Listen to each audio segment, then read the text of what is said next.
राधे राधे मेरे प्यारे भाइयों बहनों माताओं व बंधुओं।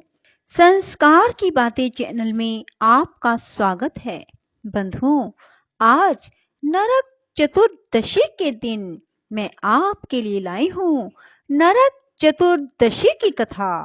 बंधुओं, यदि आपने हमारे चैनल को अब तक सब्सक्राइब नहीं किया तो जरूर करें और बेल आइकन दबाना ना भूलें ताकि आपको हमारी आने वाली सभी वीडियोस की जानकारी सबसे पहले हो सके।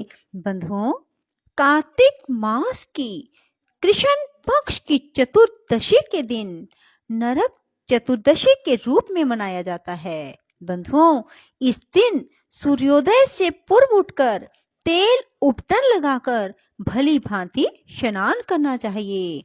नरक चतुर्दशी के दिन स्नान का विशेष महत्व है। जो लोग नरक चतुर्दशी के दिन सूर्योदय से पूर्व उठकर स्नान नहीं करते, वर्ष भर उनके शुभ कार्यों का नाश होता है, वर्ष भर दुख में बीतता है, वे मलिन व दृढ़ रहते हैं। बंधुओं, नरक चतुर्दशी के दिन स्नान आदि से निपटकर यमराज का तर्पण करने 3 अंजलि जल अर्पित करने का विधान है। नरक चतुर्दशी के दिन संध्या के समय दीपक भी जलाए जाते हैं। इसे छोटी दिवाली कहते हैं। दीपक जलाने की विधि त्रयोदशी से अमावस्या तक है। त्रयोदशी के दिन यमराज के लिए एक दीपक जलाया जाता है। अमावस्या को बड़ी दिवाली का पूजन होता है। बंधुओं, आज सुबह नरक चतुर्दशी मनाई जाएगी और फिर शाम के समय दिवाली का पूजन किया जाएगा। बंधुओं, इन तीनों दिनों में दीपक जलाने के कारण यह बताए जाते हैं कि इन दिनों भगवान वामन ने राजा बलि की पृथ्वी को नापा था।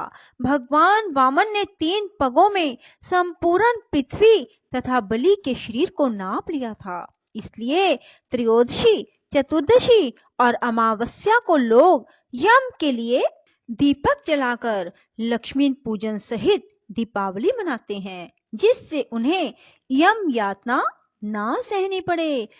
लक्ष्मी जी सदा उनके साथ रहें।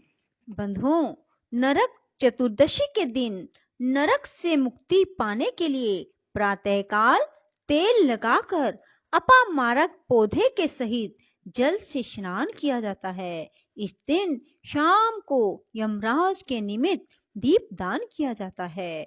कहा जाता है इसी दिन भगवान श्री कृष्ण ने नरकासुर नामक दैत्य का संहार किया था। सीता लोष्टे सहायुक्त संकष्ट दलान्वित हर पापम अपामारक ब्रह्ममान पुनः पुनः।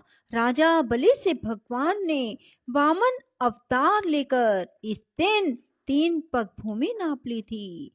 बंधुओं, इसके बाद भगवान ने राजा बलि को वरदान दिया कि जो आज के दिन दीप दान करेगा, हरि प्रिया लक्ष्मी उसके घर सदा निवास करेंगी। नरक चतुर्दशी की कथा इस प्रकार है। बंधुओं, इसे ध्यान से सुने। प्राचीन समय में रंतिदेव नामक राजा था। वह पहले जन्म में धर्मात्मा और दानी था।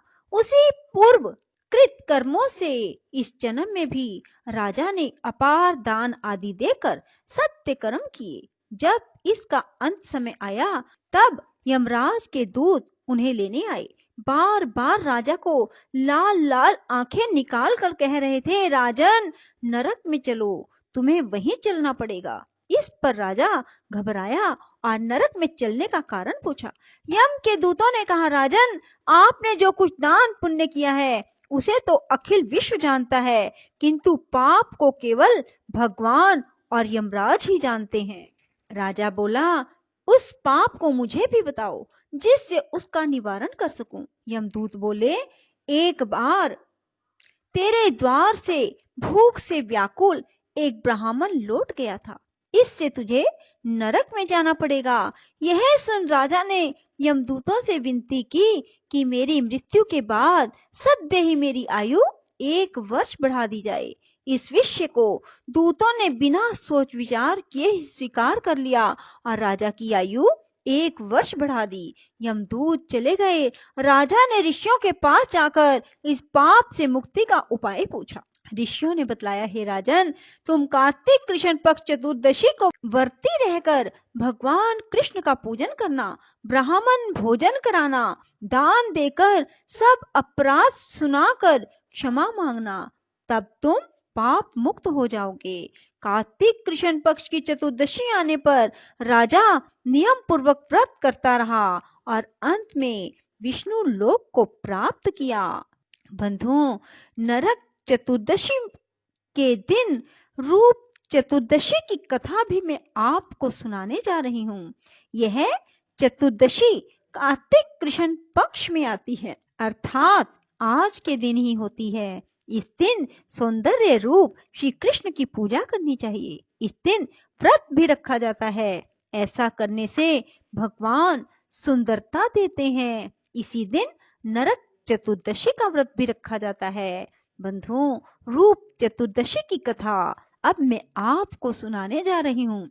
एक समय भारतवर्ष में हिरण्यगर्भ नामक नगर में एक योगी राज रहते थे। उन्होंने अपने मन को एकाग्र करके भगवान में लीन होना चाहा, अतः उन्होंने समाधि लगा ली। समाधि लगाए कुछ ही दिन बीते थे कि उनके शरीर में कीड़े पड़ गए, बालों में छोटे छोटे कीड़े लग गए, आंखों के रों और भौहों पर जुएं जम गए।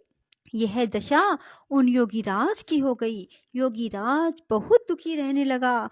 इतने ही में वहां नारद जी घूमते हुए वीणा और खरताल बजाते हुए आ गए। तब योगीराज बोले, हे भगवान, मैं भगवान के चिंतन में लीन होना चाहता था, परंतु मेरी ये दशा क्यों हो गई? तब नारद जी बोले, हे योगीराज, तुम चिंतन करना जानते हो, परंतु देह आचार का पालन नहीं जानते हो। तुम्हारी यह दशा इसलिए हुई।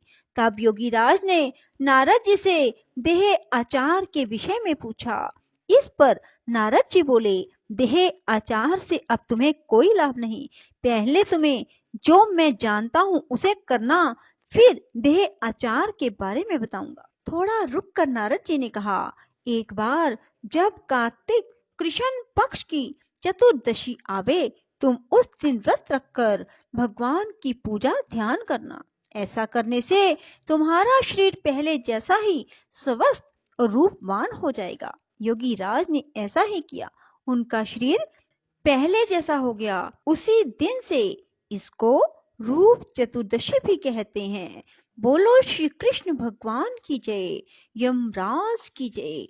श्री कृष्ण गोविंद हरे मुरारी, हे नाथ नारायण वासुदेवा।